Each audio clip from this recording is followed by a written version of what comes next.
దేవునామానికి స్తోత్రం కలుగును గాక. అందరూ బాగున్నారా? నేను కూడా బాగానే ఉన్నానండి. యూట్యూబ్లోను స్టేటస్లను వీక్షిస్తున్న వారికి నా ప్రత్యేకమైన వందనాలు తెలియజేస్తున్నాను. మనము శిలువ ధ్యానాలు ధ్యానించుకుంటూ వస్తున్నాం కదా. అందులో భాగంగా ఈరోజు ఒక వాక్యాన్ని మీ ముందుకు తీసుకొచ్చాను. అదేంటంటే రోమపత్రిక 5వ అధ్యాయము 6వ వచనంలో ఇలాగా వ్రాయబడింది. అది నేను మీ కొరకు చదువు. ఏలి అనగా మనమింకా బలహీనమై ఉండగా క్రీస్తు యుక్తి కాలంలో భక్తిహీనుల కొరకు చనిపోయాను. నీతిమంతుల సహితము ఒకడు చనిపోవుట అరుదు. చూసారా ప్రియులారా? దేవుని యొక్క వాక్యంలో వ్రాయబడిన విధానం ఏంటంటే భక్తిహీనుల కొరకు యేసు క్రీస్తు ప్రభు చనిపోయాడు. నీతిమంతుల కొరకు ఒకడు చనిపోవుట అరుదు.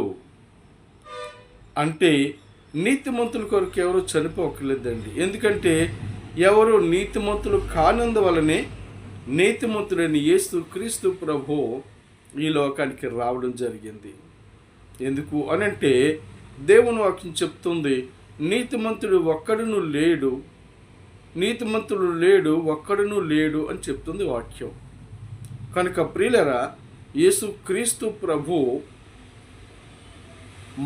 మానవుని యొక్క పాపాలు కడిగి అతన్ని నీతిమంతునిగా చెయ్యాలి అనంటే ఒక నీతిమంతుడు కావాలి. మరి లోకంలో నీతిమంతులు ఎవరు లేరు అని అన్నప్పుడు ఇక యేసుక్రీస్తు ప్రభు వారొక్కడే నీతిమంతుడు. ఎందుకంటే ఆయనలో పాపం లేదు. ఆయన పాపము లేనటువంటి వాడు. ఆయన పాప శరీరంతో రాలేదు. శరీరంతో వచ్చాడు, మానవ శరీరంతో. కానీ ఆయన శరీరంలో పాపము లేదు, పాపమునకు తావు లేదు. అందుచేత ఆయన అంటారు, నాయందు పాపమున్నదని మీలో ఎవరు స్థాపించగలరు అని చెప్తారు.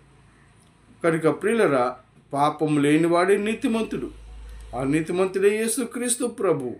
కనుక నీతిమంతుల కొరకు ఒకడు చనిపోనక్కర్లేదు. కానీ పాపుల కొరకే, భక్తిహీనుల కొరకే ఒక నీతిమంతుడు చనిపోయి రక్తం చిందించడం ద్వారా ఆ పాపము ద్వారా మరి ఏం కలుగుతుంది? పాప విమోచన కలిగినప్పుడు అతడు నీతిమంతుడిగా తీర్చబడి, అందుకే దేవుని వాక్యం చెప్తుంది, క్రీస్తునందున్న వారికి ఏ శిక్షావిధియు లేదని. నేను క్రీస్తునందుంటే పాపం వల్ల వచ్చే శిక్ష తొలగించడానికి